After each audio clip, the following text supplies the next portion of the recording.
Hello, everybody. Welcome to the Luckiest Peach podcast.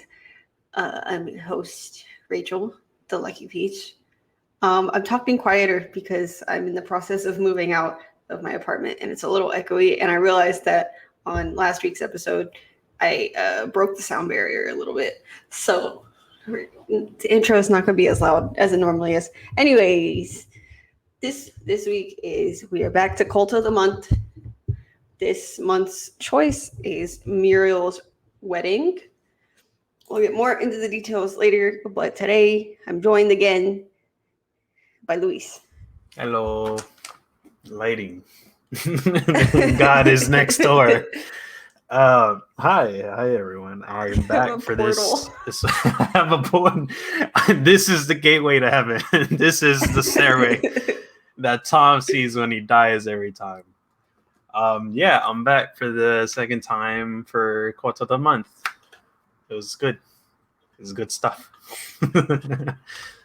If I had more patrons over on patreon.com/luckypeach, I would be able to do the polls for the picks, but I'm not there yet, so I'm just picking them out of my ass. So I picked Muriel's Wedding because I have a book that lists a bunch of cult classic films. I didn't expect it to be in there, but it was, and I was like, I already love this movie. Yeah, I was wondering why it's like cult classics. I was like, normally I associate. Normally it's because they don't do well when they first release. But over time they garner like a fan base. Okay. Yeah, kind of like Rocky Horror. Yeah. I don't know. I saw some. I picture it as being like more thriller, scary type of film for some reason when I think of that. Like Rocky Horror and The Room are like the best examples. Oh, not The Room. Not The Room. No. That's maybe eventually, if people beg for it enough, we'll do an episode on that. All right. I've never seen it. I've seen enough clips to be tired. I've seen it once. It's so bad, but like I had like the best time ever. Oh no. And then like when I watched it, we were doing like a double feature of The Room and Disaster Artist, and as soon as we started Disaster Artist, I was like, this movie sucks, and I left for like 30 minutes. Okay. Yeah, see, even the Disaster Artist with Franco, I was like hesitant because it also looks actually bad though. Yeah, that's why it looked bad in the trailer. And I don't know if it was purposeful. It's not the same level as bad as The Room. Like The Room is like other bad movies where you can enjoy them. Disaster Artist is actually just bad. It's like they're trying so hard to be bad that it's actually just bad, not even entertaining bad. Okay. And plus James Franco made it. I enjoy the Seth Rogen and James Franco movies. I like their chemistry. They're funny together. Yeah. Individually, I mean, we've seen a good amount of Franco's work, like Spider-Man and the 147 hours or so, where because of 127. So yeah, it's a document like based on a true story movie. Yeah, and that's it from his. I remember the guy that movie was based on was on an episode of Minute to Win It. Okay. I remember it because Guy Fieri was like, he only has one arm. How is he gonna do all the challenges? Like, oh no, not Guy Fieri, not the least problematic celebrity in that world. Oh no, that's funny. Oh fuck! I haven't seen why like that stuck. I have very random pieces of media stuck in my head. I feel that. Fucking same. But obscure. Anyway, so Muriel's Wedding is a 1990. I'm just reading straight from Wikipedia. Is a 1994 Australian comedy drama film written and directed by PJ Hogan. It stars Toni Colette. It's one of her earlier roles. Like she looks incredibly different. Wow. Let's see. She looks so different in this movie compared to how obviously she's aged and she's aged well. Just, she's so much. This is her second feature film. Her what? Second. Wow. So this is very early in her career. Oh, she's a chick from Knives Out, right? Yeah, and from Hereditary. Oh, I did not know that. See, you learn something She's new a every queen. day. Cool. She doesn't have an accent in these. I Huh. mean, she does. Oh, well, She yeah, because does? she's Australian, but Yeah. it's called Let's see. acting. It's called acting. Yeah, you heard about it? Me going to Benedict Cumberbatch Get and asking this. why. Get this, Luis. What's up? Sometimes people can do other accents. I mean, true, but I don't assume. But anyways, Mm-hmm. yeah, it has Toni Colette. Who else is in the cast? That's the only person I recognize in the cast. But it has Bill Hunter, Mm-hmm. Rachel Griffiths, Sophie Lee, Jeannie Drynan, Jenny Nevinson, Daniel LePayne, Matt Day, and some other people. Mm-hmm. See, Raul, that's how you pronounce names that are spelled weird. He's live. We can add him right now. Just go on Twitch and he's like, Ciro, that's how you say people's names while he's reviewing The Godfather. Because some of their names are spelled weird because they're all like Australian. Fucking no. Don't try me with Irish names though. I can't help you there. Irish. I could probably try Irish, but No, they're spelled weird. Let me see. Like there's one name that's spelled like Naimh, and it's pronounced Neve. Huh.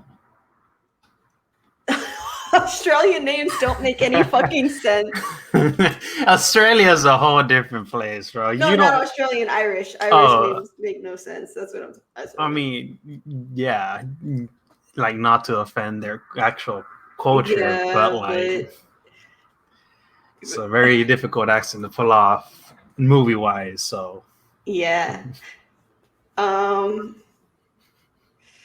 So, like, the short synopsis at the top of the page just says it focuses on the socially awkward Muriel, whose ambition to have a glamorous wedding and improve her personal life by moving from her dead-end hometown to the fictional Porpoise Spit to Sydney. It actually received. How is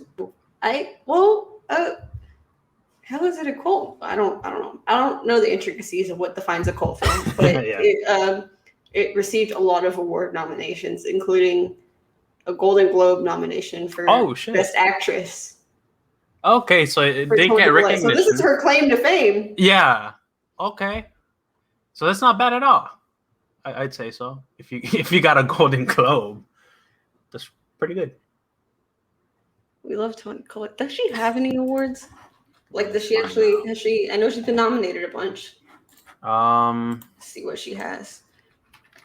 She was nominated for Best Supporting Actress for The Sixth Sense. I didn't know she was in that. Me either. She has 2 Critics' Choice, 1 Emmy, 1 Golden Globe, 1 SAG.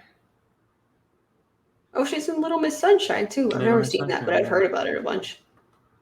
Okay, she's had a couple. Yeah, she's. Damn. Where's her Oscar? Where's her Oscar for Hereditary? I still haven't seen that movie because Raul told me it's like Midsummer in the way of it's fucked up, scary. It's a little bit more scary than Midsummer, I would say. Okay, I mean, your deal because Hereditary is like. It deals with cults, but like the way it's portrayed is to how Christians see like pagans and witches. Oh, okay. Yeah, without spoiling anything. Okay. All right, I might see it tonight. It's still incredible though. Like, Ari Aster as a person has issues, but his films are great. Okay, that's normally the case, isn't it? Where the actual direction of a film is good, but the person. Well, have you heard the story of when they filmed? Oh, you haven't seen? Never mind. watch Hereditary, and then I have a story for Okay. something fucked up he did on set. Oh no. But have you seen that short film, The Strange Things About the Johnsons? Is that About the one little the one boy where the son is like raping the dad? Yeah, Yeah, he made that. that's fucked. That was fucked. All right. Also, Ari Aster is white, so. That's not what I. And if you've seen Strange Thing About the Johnsons, Yeah. yikes. Anyways, Toni Colette. I didn't realize. Okay, I mean, it says here the budget was $9 million and it made 57.5 million back. So that's not a total. It did pretty well. Yeah, it did pretty well. It didn't lose any. It didn't gain a lot. At that time, it was the third biggest opening for an Australian film. And we're talking domestic Crocodile or Dundee 2 and Lightning Jack. Okay, see, like the Crocodile Dundee movies, I do get if they were opening in the same time because like they're pretty popular. I still enjoy it every now and then if it pops up on TV or something. But I've never heard of Muriel's Wedding. So, but so like that's not bad. It made some back. Because like arguably this is a low budget film. Yes, definitely. With 9 million is still a lot of monies. But I mean, you're getting for the film industry. Yeah, you're getting a good selection of actors and actresses. I don't know if this is in US or Australian dollars. I feel like it might be US. I think it's in US. Yeah. Because if it's unless it's domestic that it made that or like no, let's see. Because normally they put it in US currency because America is self-centered. Okay, yeah. Okay. It grossed 2.2 million Australian dollars its opening week. Mm-hmm. It went on to gross 15.8 million Australian dollars over time. Mm-hmm. And then opening weekend in the US, it made like 244,969 American dollars and eventually grossed 15.1 million American dollars over time. Okay, yeah, see, with that opening, I can see why the opening I can see why it's a cult. Yeah, it didn't do well. Okay. We cleared it up. Yeah. Okay, wait. I'll tell the plot and then we'll get more into the critical reception because I just read something that makes me excited. Okay. So, this is going to be less interesting as last month, but it's okay because this movie is not gory. Muriel Heslop, a socially awkward young woman, is the target of ridicule by her shallow and egotistical friends, or if you're not watching the video, quote, friends, unquote, like fake friends, Tanya, Cheryl, Janine, and Nicole. She spends her time listening to ABBA songs and perpetually daydreams of a glamorous wedding to get her out of the dead-end town of Porpoise Spit and away from her domineering father, Bill, a corrupt politician who constantly belittles his wife, Betty, and 5 children. Muriel attends the wedding of Tanya and Chuck, during which she sees Chuck and Nicole having sex in a laundry room. Wedding guest Diane, a department store detective, calls the police on Muriel for stealing the dress she's wearing, and the police publicly escort Muriel out of the reception.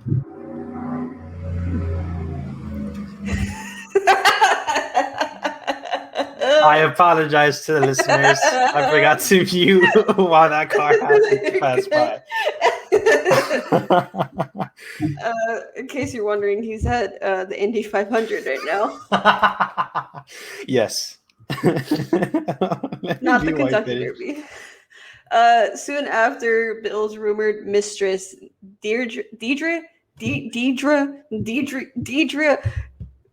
Anyways, Chambers recruits Muriel into her multi-level marketing business, and Muriel's friends officially kick her out of their group after clarifying that she won't be accompanying them on an island holiday.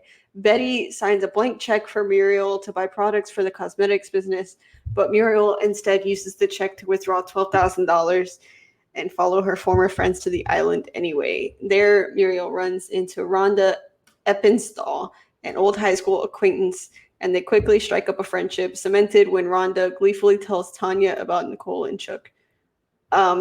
That's also the best part in the movie because they're at the vacation, they do a whole ass performance to Waterloo. That is the best part. They do. It's pretty good of the whole movie. Yeah. Hey, this is their use of ABBA. This is controversial. Their use of ABBA in their soundtrack, I would argue, is better than the Mamma Mia films.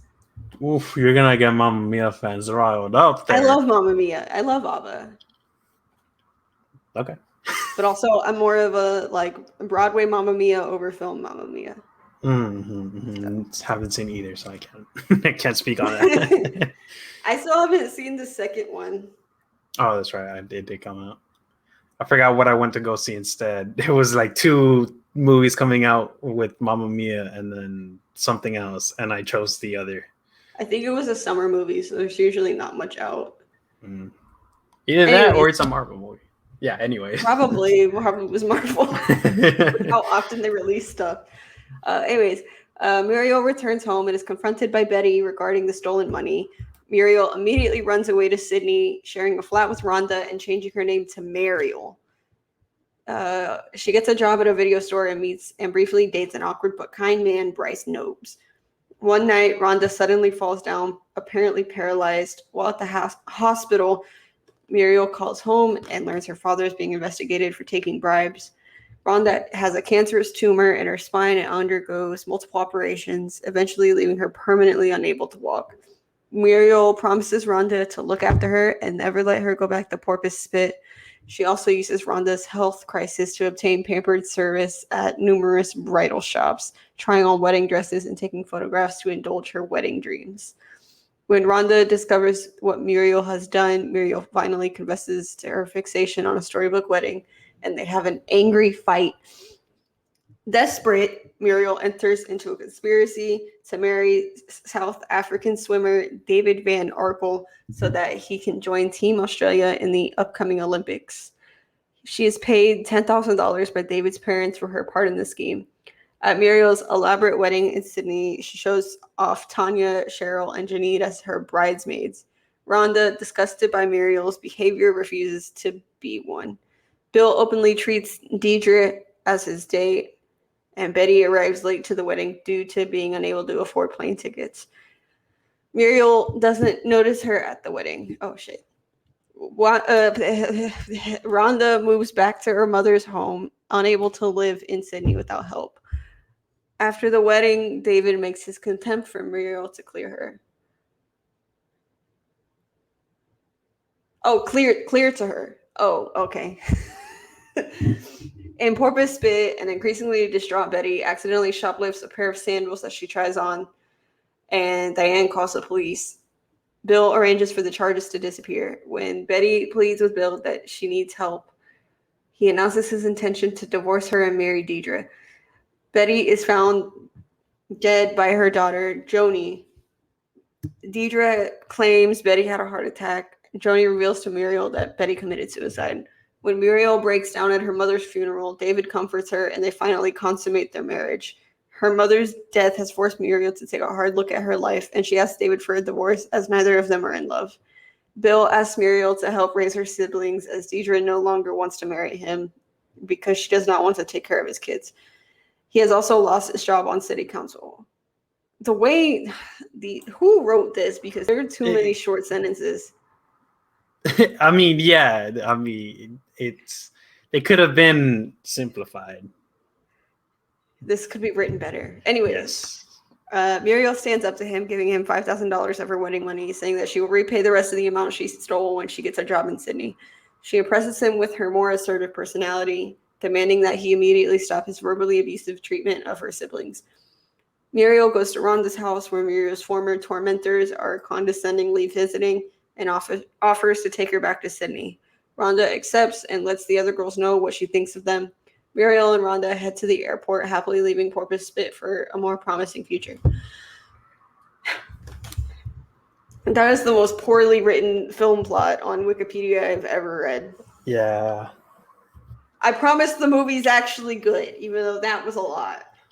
I mean, like, they get the basic intricacies of the film where it is. If you look away for 1 second, if you go to pee for a quick second, you might get confused on what exactly is happening. Because that happened to me where I had to go back. I was like, wait, what the fuck? How did we get here? Pause it? I mean, like, I had the speaker on. I got the little window while I was cooking and then went to pee. I was like, okay, it should be fine. But no. You cannot skip this movie. Yeah, pause it. A lot happens. You kind of have to be there. It is an hour and 41 minutes, and they pack a lot in. It works well, though. Yeah, it surprisingly does. The reason I watched it for the first time is somebody posted the Waterloo clip onto TikTok, and I was like, "What is this? The fuck is this?" And then I looked it up and watched it and loved it. Okay. Yeah, I mean, this was my first time because otherwise, if you didn't ask me to be on your review, I would have never in a single day probably seen this film unless someone else asked me. If I hadn't seen that TikTok, I wouldn't know this movie existed. Like, this isn't your typical, you're going to the movie theater for this. It's more so like you are fond of 90s movies or like small titles. Or like you're going through like Toni Colette's entire filmography. Yeah, it's a very obscure movie that you'd watch because you wanted to and you knew about it. Yeah. Aside from that, I mean, overall good movie. Like I did. Yeah, y'all should. More people need to watch this movie. I think it's great. I mean, she got a Golden Globe nomination, so yeah. I don't know where the fuck people in '95 were when they saw that Toni Collette was nominated, and they're like, "I'm not gonna watch that movie." Y'all should have watched that movie. Y'all fucked up. I wasn't even alive. Y'all fucked up. Man, yeah, I know. This movie, like, it has. Okay, so do you want to go like by story, what we like, what we didn't like, or what exactly do you want to say? Because there's some stuff. Okay, so the overall take on this, it's very much so choose your friends wisely, because those girls were fucking, I hated them. Terrible. They were terrible human beings. They were like, Muriel, I can't do an Australian accent. They were like, you can't be our friend because you're broke. I'm like, yeah. And it's just, okay. And then trying to steal Rhonda when like they saw that she had an actual friend hanging out with her, like, and then at the wedding after like she comes and says like they divorced or like the marriage broke off, and she's like, I knew it. You were the bridesmaid. Like, you could have at least kept it to yourself until they both left. Yeah. I mean, it sucks when you peak at high school. That's all I gotta say. This is the Australian version of peaking in high school. Exactly. I mean, you're not wrong. They're just like us. Yeah, they're just, white people are just like white people in America. That's not what I meant. That's what I say. Oh Lord! Okay, I'm gonna get up. I'm angry. Oi, oi, oi! What's this I hear about? What's this Australian slander I'm hearing, eh? There's this Australian dude on Too Hot to Handle that's like low-key ugly. Mm-hmm. And the girl he gets with, she's like, he's just so hot. Like, what? I mean, some of them look like standard white men.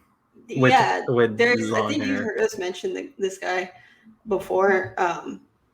There's one guy on there that looks like a mix between Jamie Bell and Tom Holland. I think I've heard you guys when I'm in chat. Huh. That's I don't know, because Tom Holland looks like a kid, even though he's like older than us. That's why I say he looks like him mixed with Jamie Bell, because Jamie Bell definitely looks like he's in his 30s. Mm-hmm.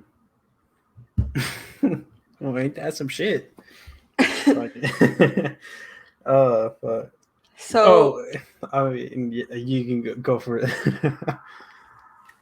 If you had anything to add on the girls, or if you wanted to switch, because I mean, there's a lot. Because before we started the actual recording of this, I was talking about how I was extremely attracted to Rhonda throughout this film. Yeah. And I mean, Rhonda can party before the whole cancer thing. She took two American tourists, back to her place. Oh yeah. And had, you could hear it. She was having fun. Just two girls living in Sydney. That's salute.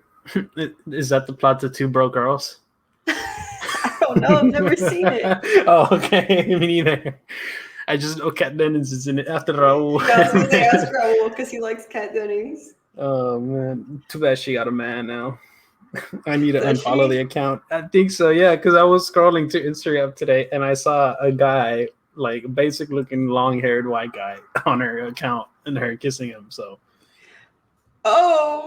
Raul's gonna be heartbroken, man. Anyways, okay, so where I was going with that, I thought so before we found out she had cancer, I thought she had such a wild time with both of the guys. That's what I thought at first too. That she couldn't feel her legs. So I was like, damn, it's like that in Sydney. Or like maybe a thing, because I've heard this happens, like they pull the hair too hard and it like severs something, so then you like get paralyzed. Really? Yeah. I didn't know about that. Good to know for future reference. So be careful when you pull people's hair. Yeah, guys, be careful during sexual relations. It says Toni Colette gained 40 pounds for this role. Which is fine. Yeah, that's fine. Yeah. Although I have heard that like when she came to success, she like, because you know, like tabloids are mean. Yeah. Towards women. So she developed bulimia. Okay. Let me find it. Shit, bro. In her 20s, she found it difficult to adapt to being in the media spotlight, and as a result, struggled with bulimia and panic attacks. Fuck. That must be a tough thing. I mean, just being a woman in the film industry is difficult overall. Oh, wait, hold up. Okay. Are we good? Because you froze on my screen. We're good. Yeah, I know. I saw my stuff was loading for a second. Yeah, we're having some tech. Where's Burke where you need him? Technical difficulties with Burke made. Yeah, but no, like that whole situation must have been hard. I wasn't sure about watching this movie because like I saw that scene and that was all I had seen. And I got excited, but I was like worried that it might be just like a typical rom-com, and I was like, yeah, but it's not even that. Yeah, it's not a rom-com at all, which I enjoyed because I'm kind of putting myself out of rom-com stuff. Yeah. For now, so I was like, oh, this is gonna be another shit like that, but it's like, no, it's actually a pretty good, like, this is a movie about accepting yourself and being comfortable with yourself, and like, even though you're not sure on how or what you might be going towards, like, you're willing to put in the work to like just find yourself, which is dope. I like, because just don't steal all your parents' money. Don't steal unless they're like rich racist people. Then sure, go for it. Robin Hood, give it back to the Are you telling me I should go steal? Oh, my family's not rich, but if they're rich, minus the rich part. You're telling me I should go steal my parents' money? Well, I mean, no comfort, no evidence left on stream, no evidence left on record. This is off the books, no wires, no bugs talk. I'm just kidding. But yeah, no, this is like a dope movie. I did hate. So one thing, it was like painting. It's like this very, like you were saying, stereotypical of how like old school rom-coms would paint a picture of how what a quote unquote ugly person would be, or like being a bit bigger than the norm, or not fitting that doll-like figure that people would have. Yeah. Like it was really pushing that, which is like It was 90s. pushing that, but like I like in the end she didn't, like, you know, like in some Yeah. rom-coms they'll be like they change their whole appearance.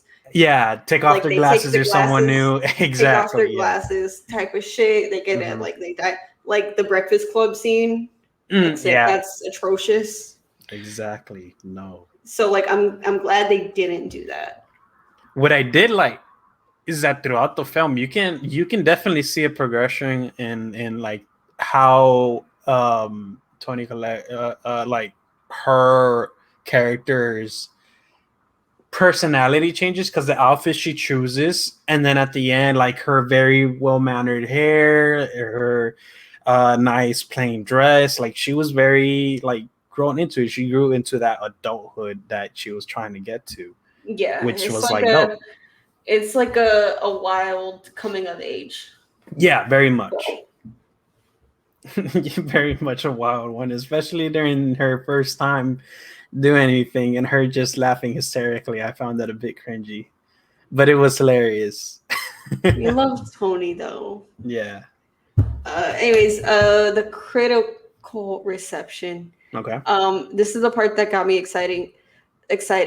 Ridley Scott in 2016 said that he's seen the film 6 times. Interesting. And he called it fantastic. Wow. He said Muriel's Wedding would be the one film he'd save if the world was annihilated. So I think it's safe to say this is Ridley Scott's favorite movie. That's the one from Alien, right? Yeah, he directed Alien and The Martian. Okay. And Gladiator. So it's a well-renowned director's name. Yeah. Oh. It received positive reviews and is certified fresh on Rotten Tomatoes with 78%. And this is going off recent viewings, or is it like back in the I mean, Wikipedia is usually pretty up to date, so okay, so I would assume overall it's still right there. Yeah. The critical consensus states it's heartfelt and quirky, though at times broad. Muriel's Wedding mixes awkward comedy, oddball Australian characters, and a nostalgia-heavy soundtrack. I mean, it's not nostalgic for me, but I guess at the time this came out, the people that were seeing it were like young in the 70s when the music was coming out. So nostalgic for them, not nostalgic for me, because I grew up listening to.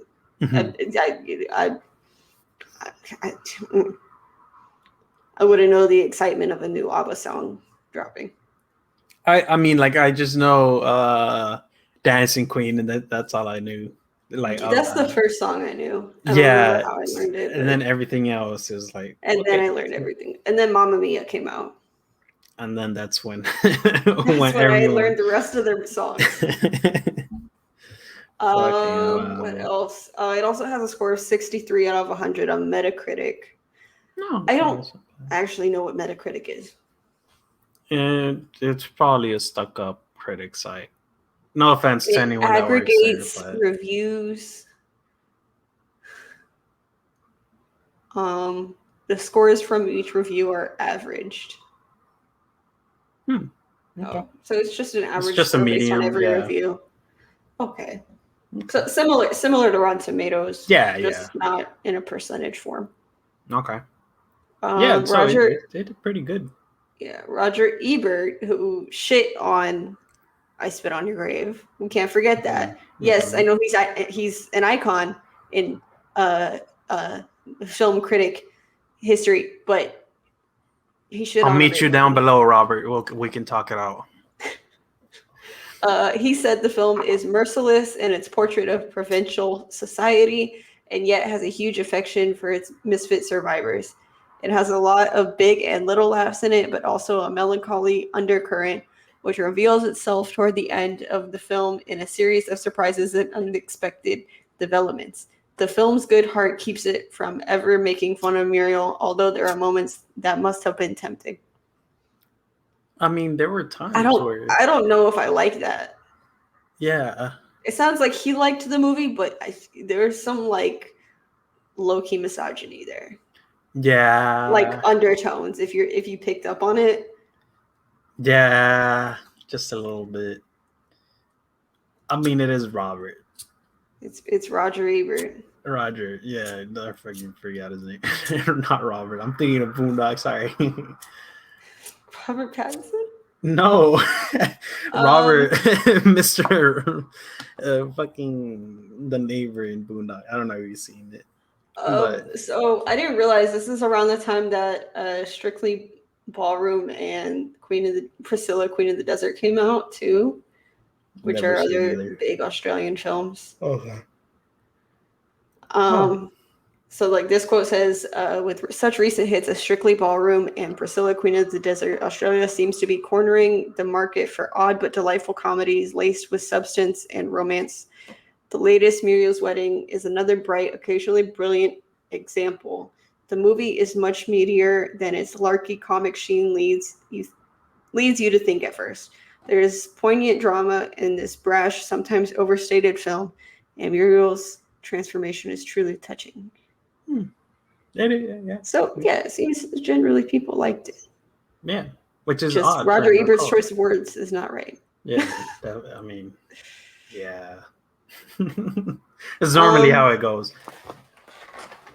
I mean, good movie. Plot, if you don't pay attention, might get a bit messy, but overall it's good.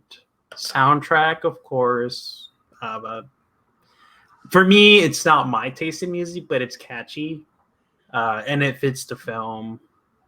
Yeah, I mean, it was good. I've always ignored this award show because it's just a long acronym, the AACTA, but that's the Australian Academy, so that's okay. important. It was nominated for 11 Australian Academy Awards, and it won 4. Hey, see? So, yeah, it won Best Film, Best Actress, Best Supporting Actress, and Best Sound. Huh. Nice. Very nice. I mean, so what we're It finding out. It was nominated for a BAFTA, nominated for Golden Globe, and nominated for a Writers Guild Award. Okay. See, all I'm hearing is that this fits into the occult category because it didn't make a lot of money when it came out. But award-wise, it's doing phenomenal. It's doing its job. Great. I mean, I don't know how like big Australian cinema is. True. So I was gonna say something about the Irish cinema and how the Leprechaun was a good movie, but never mind. That's an American movie. I know. Yeah. So yeah, the soundtrack is it's just entirely ABBA. Yeah. Almost. Hold on. The music of ABBA forms the backbone of the film soundtrack. The 2 Bs in ABBA, because they're the only ones who still do anything with the music. The women of the band have moved on. They allow the use of the movies of the songs to be adapted as they allowed Dancing Queen to be adapted as an orchestral piece. That's right, they did do that in the movie. So it uses Mamma Mia, Waterloo, Fernando, I do. That's the whole title. It's like 5 times. Okay. Also included are Sugar Baby, Loved by the Rubettes, The Tide is High by Blondie, I Go to Rio by Peter Allen. Do I know that song? Happy Together by the Turtles, classic, and Schubert's Ave Maria. Okay. Pretty good selection. ABBA only gave permission for their music to be included in the film 2 weeks before shooting started. Okay, at least they got permission. So if that hadn't worked out, it said the filmmakers were considering changing her favorite band to the Village People. That would be a completely different movie. Oh my god! Would it? I don't know The Village People is YMCA and Macho Oh, Man. oh, That would be yeah, a whole different movie. yeah. I feel like that would be different. Yeah. It's like it's that same like it's disco music still, but like they have a different sound. Mm-hmm. That's It's not the same. that would be a It's, whole different movie. I'm curious. I just next time I come back on, or just like so, I put the entire track of the Village People over Muriel's wedding. So that leads me to believe the Waterloo scene would most likely be YMCA. You think so? Yeah, but I mean, Wayne's World already did that. Wayne's World 2, I think. I think it's the second one that they did it. I always used to confuse that one with the one with Keanu Reeves, Bill and Ted. Bill and Ted. Bill and Ted, yeah. I've never seen it. Me neither. As much as I think it's the second Wayne's World that they do the YMCA bit. And because the first movie they do a Bohemian Rhapsody bit. Okay. Which is how I heard that song for the first time. In case you're wondering how I became a Queen stan at the age of 5. I heard about Bohemian Rhapsody in Bohemian Rhapsody. That's how I found out about that song. Oh no, Suicide Squad. I found out it was a cover. They used they used it in that one. The worst. Okay, no, yeah, Suicide. I hate watch both of those movies actually. Because for the same reason, I was really hyped up about them and was disappointed. I tried to like Suicide Squad at first, but overall I was just like, this is trash. And I still hate watch it because I was so excited to see Harley and the Joker in a movie, and it was just bad. So I still hate watch it to this day. Bohemian Rhapsody is more deep because I'm like a lifelong Queen fan. So hearing a biopic being made, I was like, and then finding out it was actually like one of the worst musical biopics I've ever seen. Interesting. I think they got Panic at the Disco to cover Bo Rap for the soundtrack. Did they? Yeah. For Suicide Squad, yes. But for Suicide Squad I get them mixed up because I hate both of them. Yeah. In Suicide Squad, it was Brendan Urie singing. Yeah. Because that's the version I have in my everyday playlist.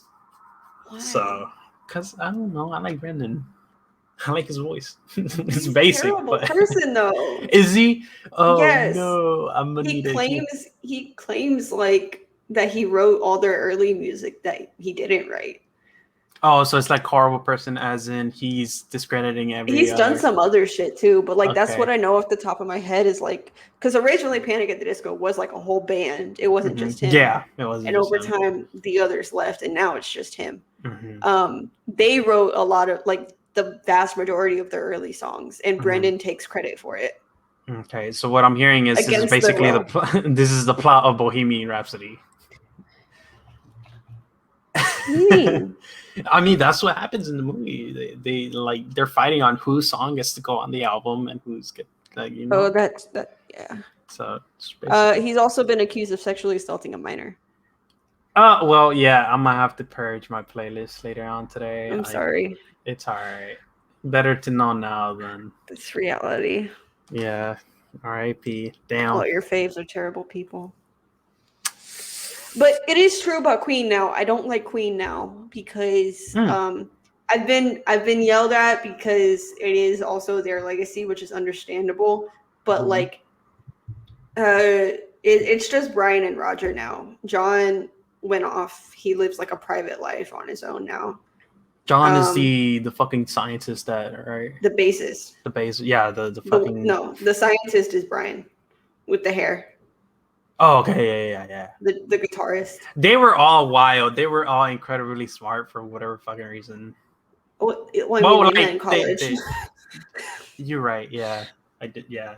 And British people are arguably smarter than us. European curriculum is better. Curriculum. There you go. Yeah. It's better than American. I wouldn't say we can argue some historical. No, it's better than American. There you go. All right. America's history classes are fucked up. But they I argue that they're in a way ruining the legacy because they're just sellouts at this point, doing everything for money. They wrote a musical that's pretty much the equivalent of Spider-Man Turn Off the Dark. It's very boomer energy. Yeah, that came out in 2008 or something like that. So there's that. And then with the movie, it's a lot. It seemed very much we should get this out here, because if you watch the film, you can tell you can see there's angles where it's they're trying to focus more on them specifically. And it's definitely not a movie about Freddy, for sure. It's not his movie. It's about all four of them. But it's just the energy is weird. But anyways, they're annoying now, and they also said Adam Lambert is like Freddy, and I'm you do not because Adam Lambert tours with them now. And I'm no, you don't compare anybody to Freddie Mercury. You don't. That's arguably the best vocalist of all time. We're talking about a man who had a 4-octave range. You don't compare Adam Lambert to that. No. I'm you knew that man they knew him for 20 years, and that's how I know they're getting old. The memories are fucked up. Y'all don't listen to y'all's own songs, apparently. Yeah. But they're also salty that they didn't get any of his estate when he died too. Which is fucked up. I'm that's your friend. You shouldn't be fighting. It's his money to do whatever he wants with it when he died. Yeah. Because he gave it all to Mary. Oh, did he? I did not know. Yeah. Interesting. Well, because they broke up, but they were still friends. Yeah, lifelong friends. He left everything to her. Damn. Yo, Mary. Yeah, she has the mansion. She has all the money. She's the only person who knows where he's buried. Oh, really? That was another deal they made before he died. He told her, you take my ashes, you bury them somewhere, or put them somewhere and don't tell anybody. And she still hasn't told anybody. I know the next plot to the Independence Day movies. We're off to find Freddie Mercury. Or National Treasure 3. National Treasure, yeah. What, is that the plot to National Treasure 3? I don't know. Let's see. I'm tweeting that right now. Hold on. Okay. How many? Just realized the plot to National Treasure 3 is Nick Cage finding where Freddie Mercury fucking hell. Ashes are buried. Go to Lucky Peach on Twitter to find that tweet. Yes. Even though there's another week before this episode comes out, but if you're listening to it early on patreon.com/luckypeach, go to Twitter and see that tweet. Anyways, back to Australia. Back to Australia. There's also a stage adaptation of this movie. This screams like they do that a lot to films. They've done it to Heathers. They've done it to American Psycho. They've done it to Legally Blonde. Mm-hmm. Everything's getting Beetlejuice too. Everything is getting the musical. I don't like treatment. Musical treatments. I don't like musicals. I don't really. Sometimes it works out. Legally Blonde and Beetlejuice and Heathers are really, really good musicals. But I think the one musical the Mean Girls that one I like, sucks. The only one that I've seen and liked is Rocket Man, and that's it. Or there's a stage version. Well, just musicals in general. I mean. Oh. I like movie musicals. Yeah, not for me. Not, When I is get bored. Elton John gonna finish his farewell tour? Because he's been on that thing for like 5 years. He's alive? Oh, I'm kidding. I know he was alive. He's Is he ever very gonna old. finish his farewell tour though? I don't know, man. He's been on it for like 5 years. Because I remember like Is my he? freshman year of college, I wanted to buy tickets to see him in Houston. Fuck, man. I feel like on his he's farewell tour for a fucking lifetime. gonna put Ansel Elgort. He's been on that tour as long as my nephew's been alive. Oh no. Well, I guess some of it's postponed right now, but still. Mm-hmm. So yeah, they announced in 2016 that the Sydney Theatre Company would produce a musical adaptation of Muriel's Wedding. It also incorporates songs by ABBA, as well as original music. The musical ran from November 2017 to January 2018 in Sydney. Oh, so it had its 2-year run? Around 2 years, yeah. Roughly. It also had an Australian tour in 2019. Wow, that's, I mean... Come to America, please. I mean, if it's not Hamilton, I don't think a lot of people would want to go see the... No, I would. I mean, there's a small, like, handful of people, but, you know, if it's not name brand. What are the Helpman Awards? Oh, they're like the Australian version of the Tonys. 1, 2, 3, 4, 5, 6, 7, 8, 9, 10. It was also nominated for 11 of those. And it won 5. So Australia loves Muriel's Wedding. I need America to get on it. That's fucking wild. America, explain! America, why do you have Arkansas and Kansas? Explain. Okay. I mean, yeah, it's America, man. Because, like, so as soon as I saw the Australian Association, I was like, this is probably a reason why I've probably never seen it, because it's not going to appear on, like, American television or, like, movie screens that often. It needs to. Yeah. Americans need to watch this movie. Y'all, everybody listening, especially Raul, and my coworker Javier, if you're listening, watch Muriel's Wedding. It's on HBO Max right now. I don't know when it's going to leave because HBO Max has this weird revolving door thing that they do with movies. So. Also, Raul, you need to watch Demon Slayer with me. I'm calling you out, motherfucker. We were supposed to watch. How many seasons are there? Demon Slayer, just 1. 26 episodes, and then the movie. And I have the... I went to go see the movie. You bought the movie? Because I know you've seen it a bunch of times already. So I bought the legal version, yes, and I have acquired a critics version, like a screen of the movie. Sure.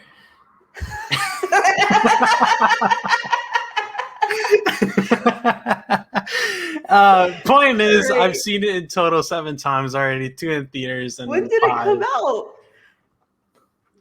Like 2 weeks ago? 2 Thursdays ago, yeah. I can't judge you because when I first saw Big Hero 6, I watched it like 10 times in a week. I watched it like 3 times. It was good. I watched it like 10 times. I didn't see it in theaters. I bought the DVD and I watched it like 10 times in 1 week. I mean, bro, I had to get the tattoo. I got to get the immediately, like no hesitation. I'm spending. I don't have any direct. Well, I guess that's a direct one. The Lighthouse, yeah. The rest of mine aren't exactly. I mean, this is a shot from Hausu, but the colors are different. Okay. Because the cat in Hausu is white. Not pink, clearly. I wish I could do color, man. I wish I was white. Because your skin isn't too dark. You could do like red for sure. Yeah, and that's the thing. So his characters, like the eyes and a bit of the hair and the clothing, are like oranges and red. My skin is like that brown orangey hue, that red hue. So like it doesn't mix well. I even asked them, like, in your honest to God opinion, I will tell you whatever the color is, even though it's much more. But do you think it would last me a while? Because over time, tattoos fades and like color will fade more than black and white. They're like, I'm gonna be honest, Chief. As much as a cool way to look, just go with the black and white. So I was like, yeah, makes sense. There are some artists who are like insanely talented who make it work, but like they're also like hard to find.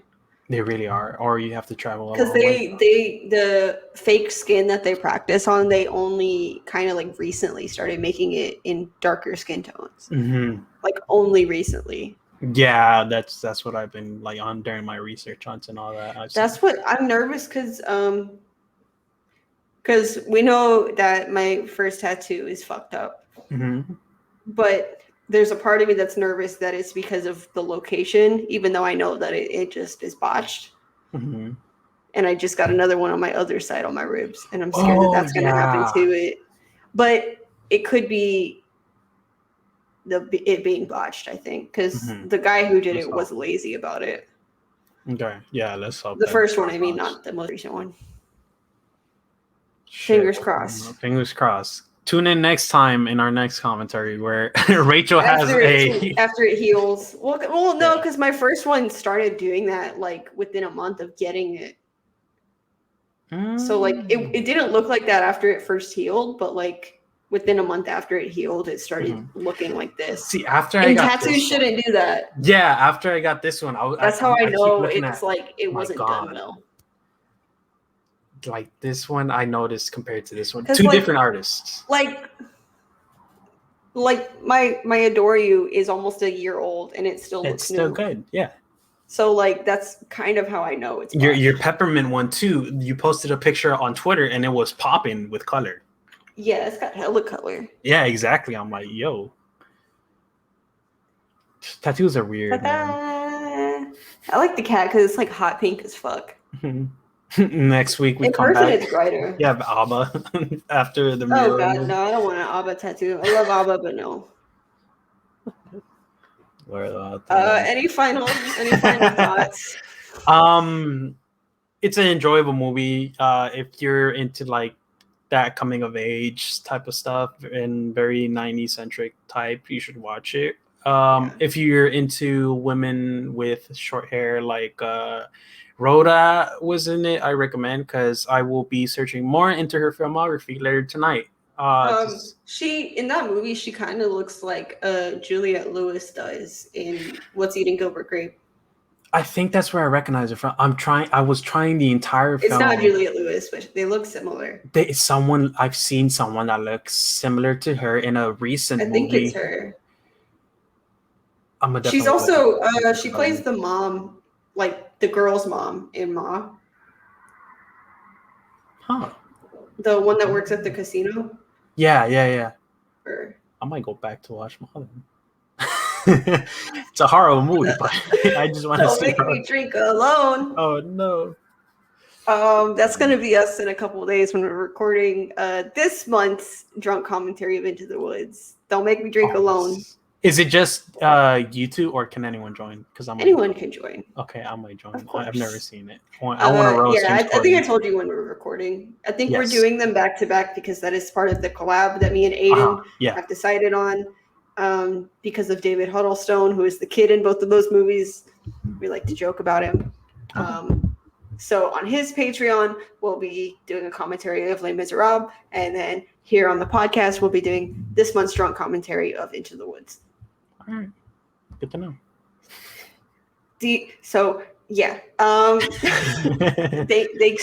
Thanks for coming back. I'm glad I introduced you to this. Yes, very good. Everyone better fucking watch it.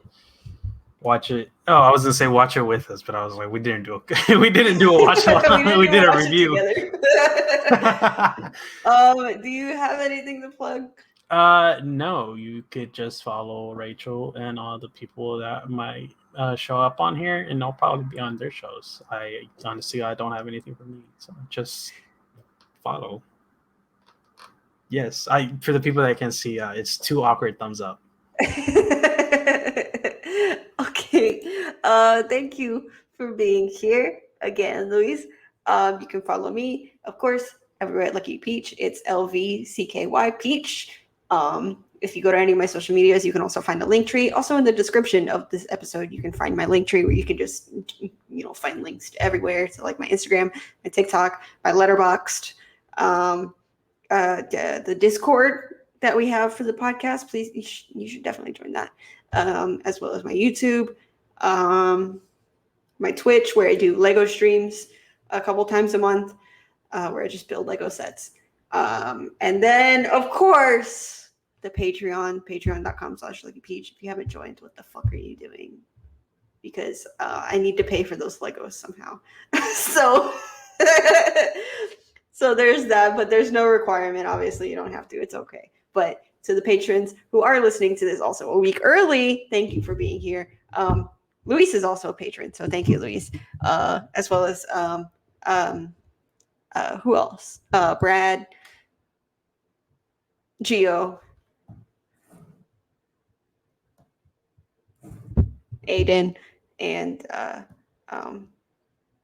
I'm missing somebody, and I'm gonna fucking hate myself. Abby. I'm sorry, Abby.